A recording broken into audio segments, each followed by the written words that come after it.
Good morning, Kolkata ক্যানভাসের আরেকটি নতুন ব্লগে তোমাদের সকলকে স্বাগত জানাই। আমাদের মোটামুটি ব্রেকফাস্ট টেবিলে প্রায় খাওয়ার শেষ। হঠাৎ মনে পড়েছে আমার যে আরে তোমাদের সঙ্গে আজকে শেয়ার করলাম না। পেটাই পরোটা ছিল আর একটু ঘুগনি ছিল, ডিম সেদ্ধ তো যেমন ছিলই, আর সেই সঙ্গে ছিল এই রাবড়িটা। এটা দেবাঞ্জন এনেছে গুপ্তাস থেকে, ভীষণ টেস্টি এই রাবড়িটা। আর কফির প্যাকেট একটা এসছে, কিন্তু কফি আজকে আমি করিনি, চাই করেছি। ব্রেকফাস্ট কমপ্লিট করেছি। চন্দনবাবু এখন একটু বেরোবেন, বাড়ি যাবেন। আমি আজকে কিছু সেই জন্য সেরকম রান্নাবান্নার গল্প নেই। আজকে আমার যেহেতু কর্তা বাড়িতে থাকছে না, কাজে আমার খাওয়া দাওয়া একটু হালকা ফুলকা। আর কালকে তাছাড়া এমনি প্রচুর খাওয়া দাওয়া হয়ে গেছে, বুঝলে তো, ওই জন্য আজকে একটু শর্টকাট দেবো। আমি করবো ডিম, এখানে ডিম সেদ্ধ হয়ে গেছে, করে রাখি যদি রাত্রেবেলা ও খায়, সেই জন্য আমি 3টে ডিমই নিলাম। আমি 2টো খাবো। ডাল, কালকের ডাল রয়েছে ফ্রিজে, বুঝেছো তো, সেই জন্য আজকে আর আমি কোনো ডাল করবো না। আমার একটু ডাল লাগে, তো কালকে যেহেতু ডাল রয়েছে ফ্রিজে, সেই জন্য আর ডাল করবো না কালকে। তো দেখো আমাদের অবস্থা, দেখেছো এখানে কবের থেকে এই ময়দাটা ঠাসা অবস্থায় রয়ে গেছে। আর এটাই কিছু হবে, শক্ত ইট হয়ে গেছে, এটা আর কিচ্ছু হবে না। মনেই থাকে না অর্ধেক জিনিস, কত মনে রাখবো গো। এই যে দেখো ডাল রয়েছে, আচ্ছা এইখানে ভাত রয়েছে অল্প। খাওয়া দাওয়া, হ্যাঁ খাওয়া দাওয়ার ছিঁড়ি খুব খারাপ। দেখাবে পরে আবার কখনো কোথাও কি আছে, ফিরে তো আসবে এখানে, আর যাবে কোথায়, দেখা তো হবেই বলো। যাচ্ছে একটা মিটিংয়ে, বাড়ি যাচ্ছে না, চুচুড়ার ওদিকেই যাচ্ছে বলে একটু বাড়ি ঘুরে আসবে, তো মিটিংয়ে যাচ্ছে। এটা ওর চ্যানেলের আর কি, খোঁজ ইন্ডিয়ার একটা ব্যাপারে। এটা আর পাতা হবে না, আমি পাতবো যখন তখন। ওই দেখো দরজার দিকে তাকিয়ে ঘুরে সে বসে আছে, দেখেছো? বাবা চলে গেল, ওই দেখো মুখখানা দেখো, ওই দেখো লেজ নাড়ছে আবার, দেখেছো? রাগ হয়েছে বাবা না দুঃখ হয়েছে, কোনটা? ও বাবা লেজ নাড়াচ্ছে, দেখো দুঃখ হয়েছে না রাগ হয়েছে বাবা? তোমার খাবে তো, তোমার খাবারটা তো রেডি করতে হবে। ভাত হয়ে গেছে তোমার, মাংসটা করবো।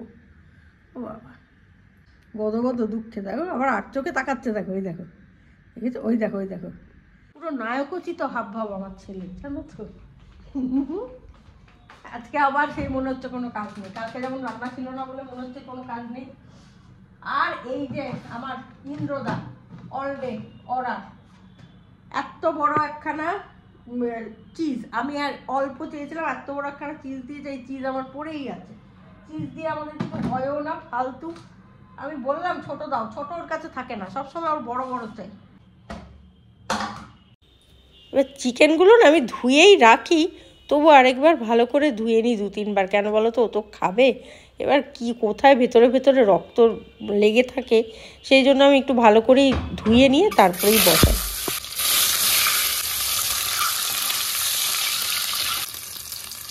পেঁয়াজ রসুন দিয়ে একটু কষা করবো, বুঝলে তো, ডিমটা। আর মার মাছ ভেজে দেবো, বেলা করেই ভাজবো, গরম গরম খেতে পারবে। আজকে তো আমার সঙ্গেই খাবে, একা খাবে না। বলবো তাও আগে খেয়ে নিতে, করি সবই কিন্তু আস্তে ধীরে। আর কি বলো তো, তাড়া তো থাকে না আমার। অফিসের তাড়ার কথা বলতে গিয়ে তোমাদের একটা কথা বলি, মনে পড়লো।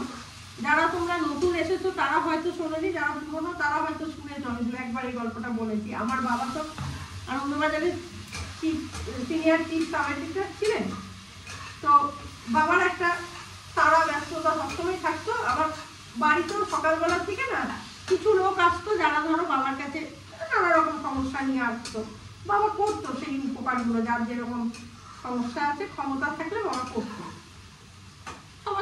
পুলিশ অফিসার সকলের সাথেই তো বাবার চেনা জানা ছিল, তো সেই জায়গা থেকে বাবা করতো। এইবার বাবা অফিস যাবে, তারা আছে সেদিন, পিসিকে সমানে বলে যাচ্ছি, তোমাদের এখনো হয় নাই? পিসি আর মাই রান্নাঘরে, মা খুব একটা বেশি থাকতে পারতো না সকালের দিকটা, মা আবার বিকেলের দিকটা নিত। মার ভাগটা ছিল বিকেলে, যেহেতু মার স্কুলে যেত, সেই জন্য। পিসি তো সমানে পিসিকে তাড়া দিচ্ছে যে আমি কিন্তু, বাবার আবার স্বভাব ছিল কি বলতো, স্নান করে মাথায় জল দিলে বাবা আর বসবে না, একদম সোজা খাওয়ার টেবিলে। এখনো তোমাদের রান্না হয় নাই, আমি কিন্তু স্নানে যাচ্ছি, আর পিসি বলে যাচ্ছে আর একটু দাঁড়া না, হয়ে গেছে, একটু দাঁড়া না, হয়ে গেছে।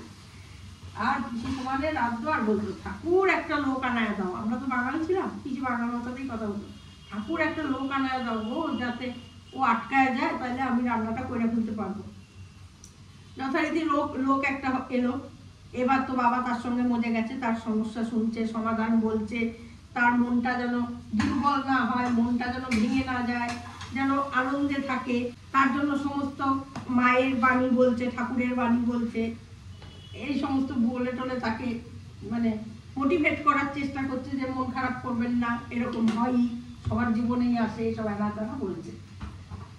আর পিসির তো ততক্ষণে রান্না বান্না কমপ্লিট। পিসি এইবার গেছে সামনের ঘরে, মানে আমাদের যে বসার ঘর ছিল সেখানে গেছে, গিয়ে বলছে কিরে আমার কিন্তু হয়ে গেছে, আমি বৈশা রয়েছি তোর জন্য, এবার তাড়াতাড়ি আয়। বাবুতেই যাচ্ছি, আবার কিছুক্ষণ বাদে কিরে তোর এটা বললাম আমার হয়ে গেছে, আমি বসে আছি, তাড়াতাড়ি আয়, আমার দেরি হয়ে যাচ্ছে। তোর না বলে দেরি হয়ে যাচ্ছিল? হ্যাঁ এই তো যাচ্ছি। এইরকম করতো পিসি, জানো এত মজা লাগতো না সেই দৃশ্যটা দেখতে। যেই লোক এসে গেল তখন উল্টা পিসি বাবাকে তাড়া দিচ্ছে, বাবার হয়ে গেছে। ওই সমস্ত মশলা দিয়ে ডিমটা দিয়ে একটু কষিয়ে নিচ্ছি, নিয়ে এবারে জলটা দিয়ে দেবো, মানে ওই মশলা ধোয়া জলটাই আমি দিয়ে দিচ্ছি। আমাদের মহিলাদের দেখবে নিজের জন্য না খুব আহামরি করে কিছু রাঁধতে আর ভালো লাগে না। ও ঠিক আছে, ও হয়ে গেলেই হলো, হলেই হলো, এরকম একটা ব্যাপার আমাদের থাকে বাড়ির মহিলাদের, তাই না? একার জন্য কিছু করতে ইচ্ছে করে না। অথচ নিজেকে ভালো না রাখলে তুমি অপরকে ভালো রাখবে কি করে? তাই নিজেকে সবসময় ভালো রাখা উচিত, কিন্তু সেটা আমরা ভুলে যাই।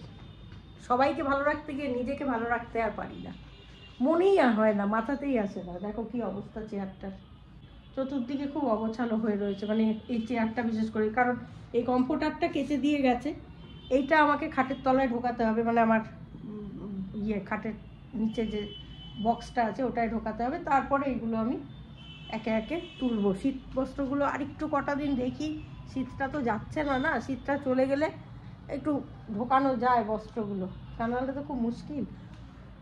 কি করবো বলো, জায়গা বাঁচা, মানে আমার একটা আলমারি হয়ে গিয়ে না খুব সমস্যা হয়েছে, জানো তো, অনেকগুলো দুটো আলমারি ছিল তো খুব মুশকিল হয়েছে।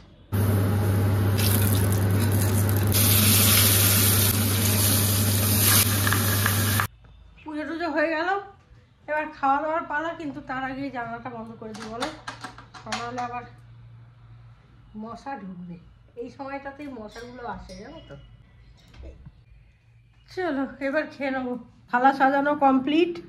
এখানে নিয়েছি মাছ ভাজা, মাছের তেল, একটা শুকনো লঙ্কা, আর সঙ্গে নিয়েছি দুটো ডিম, আর হচ্ছে টমেটোর চাটনি, আর অবশ্যই পেঁয়াজ লঙ্কা তো রয়েছে। এখন একদম কম মেনু খাও, কিন্তু তৃপ্তি করে খাও, ওই 15টা মেনু আর বানাচ্ছি না। চন্দনবাবু ফিরেছেন বাড়ি, ফিরেছেন, মিটিং ছিল, হ্যাঁ করে এলো, মিটিং করে এলো। তো এবার ওই জন্য আমি একটু তাহলে বেঙ্গলি ফুড ব্লগারটা করেই নিই। খাওয়া দাওয়া কমপ্লিট করেছি।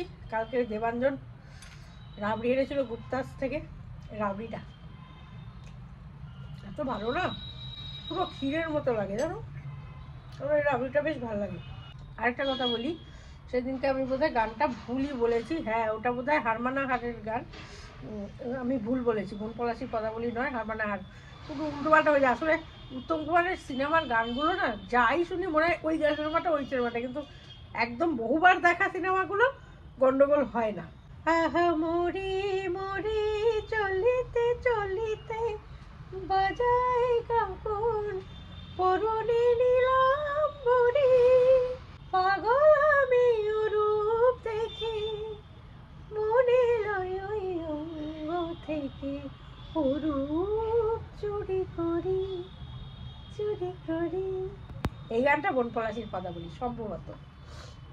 হ্যাঁ, সুপ্রিয়া দেবী সেই কাকে কলসি নিয়ে যাচ্ছেন, বেনি দোলাতে দোলাতে, মনে হচ্ছে এটা বন পলাশি পদাবলী। যাই হোক, এখানেই শেষ করলাম, টাটা।